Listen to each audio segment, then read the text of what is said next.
Chapter 1. India's Identity Crisis, the Root Problem. Imagine living your whole life without any proof that you exist, no birth certificate, no voter ID, no driver's license. That was the reality for hundreds of millions in India in the early 2000s. This wasn't just a rural issue. Even in cities, many migrants and the urban poor were invisible in the eyes of the state. India's welfare delivery was broken. Middlemen and corruption ate up subsidies. Fake IDs ruled. And citizens were frustrated. This wasn't a digital problem. This was a human dignity problem. Chapter 2. A Tech Dream is Born. In 2009, with this mounting crisis, the Indian government did something bold.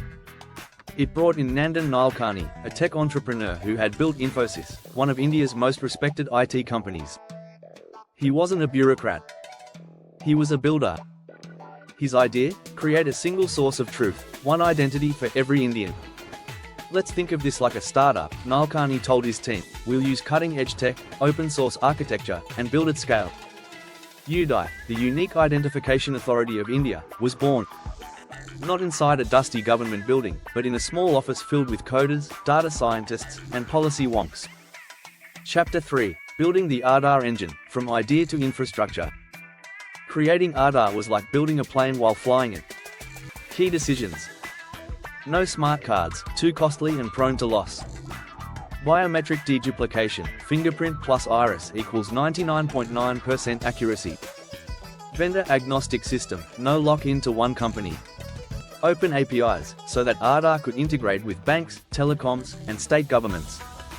They built an algorithm that could search over 1 billion records in seconds, to make sure no two people got the same Aadhaar.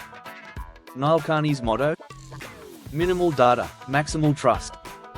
They asked only 4 things: name, job, gender, and address, plus biometrics. Chapter 4. Speed like never before. In the first 12 months, they issued just 1 million Aadhaar numbers. But soon, enrollments skyrocketed. Temporary Aadhaar centers popped up across India.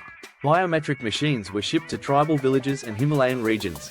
Pensioners in Kerala, widows in Bihar, and students in Rajasthan stood in line, all for one thing: a chance to be counted. At its peak, the system was enrolling 1 million people per day. By 2016, over 1 billion Aadhaar numbers were issued. A record-breaking milestone. Chapter 5. Aadhaar versus critics, the legal battles. But not everyone was celebrating. Activists raised alarms. What if the data leaks? What if the government uses Aadhaar for mass surveillance? What if someone is denied food because of a fingerprint mismatch? The fear wasn't hypothetical. In Jharkhand, some elderly villagers were denied rations due to biometric authentication failures. In 2017-18, the Supreme Court of India heard 27 petitions against Aadhaar.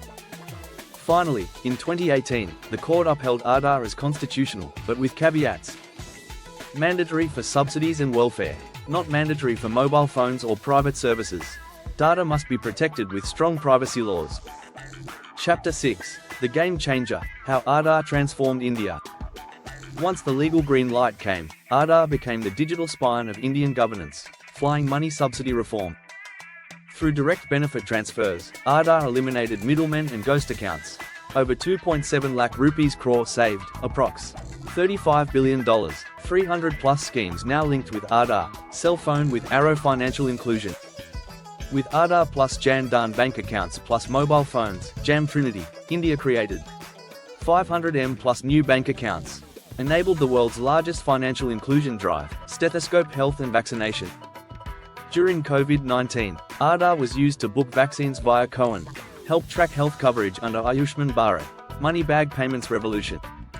Aadhaar enabled payment system, AEPS. People in rural India could withdraw money using just biometrics. Led to 1.2 B plus monthly transactions. Chapter 7. A global benchmark. The world started noticing. The World Bank praised Aadhaar as a stunning example of innovation at scale. Countries like Ethiopia, Morocco, Philippines, Sri Lanka began studying Aadhaar's model. Tech leaders in the West said, the US can't even dream of something like this. But here's the kicker, Aadhaar was built without foreign big tech, using Indian engineers, Indian talent, and Indian vision. Chapter 8. Behind the scenes stories. In one village in Meghalaya, tribal elders feared the iris scan was a soul-capturing device.